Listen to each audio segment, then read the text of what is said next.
Hey guys, today I'm going to go through how to reharmonize three notes, the first three notes of Misty. If you know the tune Misty, it's a classic standard.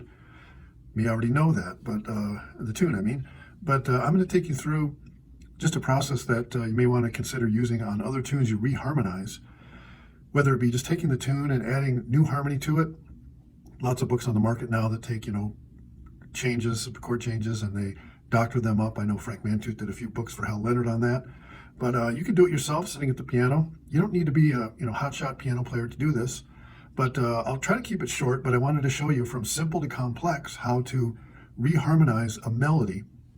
In this case, the melody of Misty is three notes, and we're going to be in the key of E flat, by the way. Probably heard that many times in your lifetime.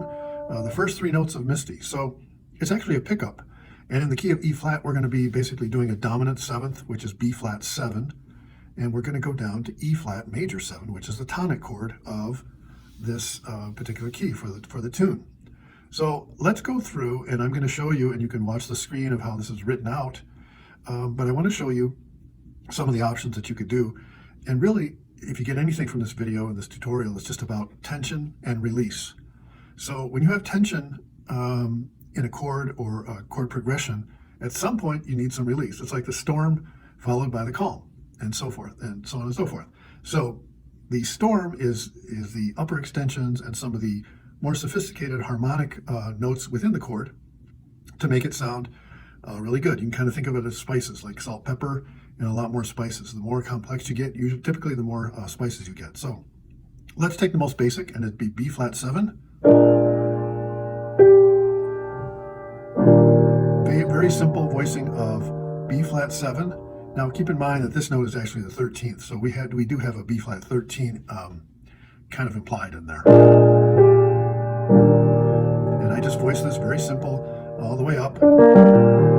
Okay, so that's the first one.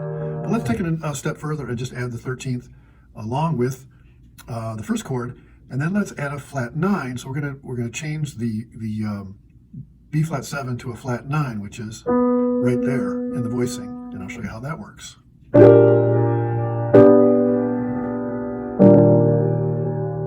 Okay, now in this chord we can actually add the 9th there as well. So let's do that one with the B flat 7 going to B flat 13 flat 9. Here, remember this is the 13th. So we've got, actually I'm going to play B flat 13 because I'm going to include it right there.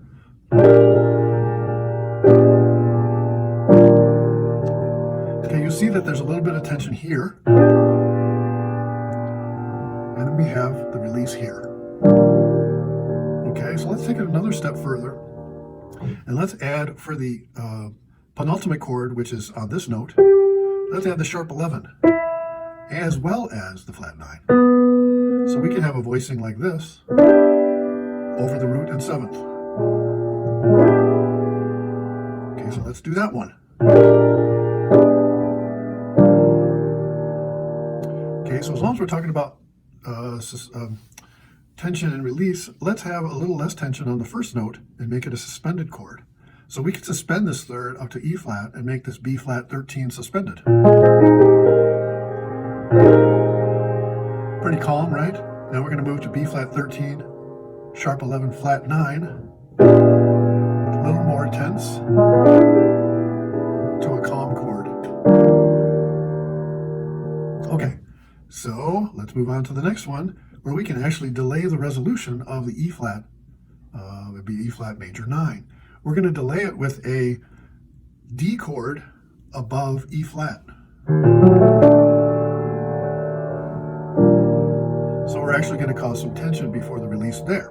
Okay, so we've got B flat 13 sus, B flat 13 sharp 11 flat 9, D over E flat, to E flat major 9. Okay, that's getting fairly sophisticated. What if we took the first note and made it a half step up? B flat is B major. Now this is kind of pushing it a little bit, but I just thought we could maybe try this. B flat is the major of a B chord. So we could actually suspend the suspension chord with a B flat major 9 chord.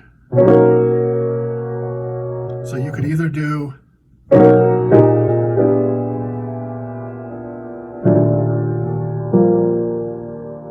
I moved, I mean, that's kind of pushing it.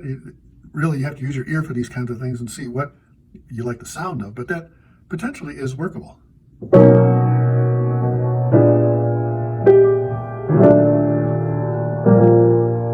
Okay, so as I mentioned before, if you just got one thing out of this video, it's tension and release. So use these tools that you can add upper extensions in chords, the dominant chord, I mean, and delay resolutions. Use that tension and release to your advantage. So the ear, as an arranger, you're always giving the listener a little bit of interest in the way things are sounding, going from tense to calm. Hope that gave you some ideas, and sit at the piano and work with these things, and I think you'll find it's actually really fun. Then when you start putting these things on paper for instruments, it makes it really fun. So that's all for today. Thanks a lot. See you soon.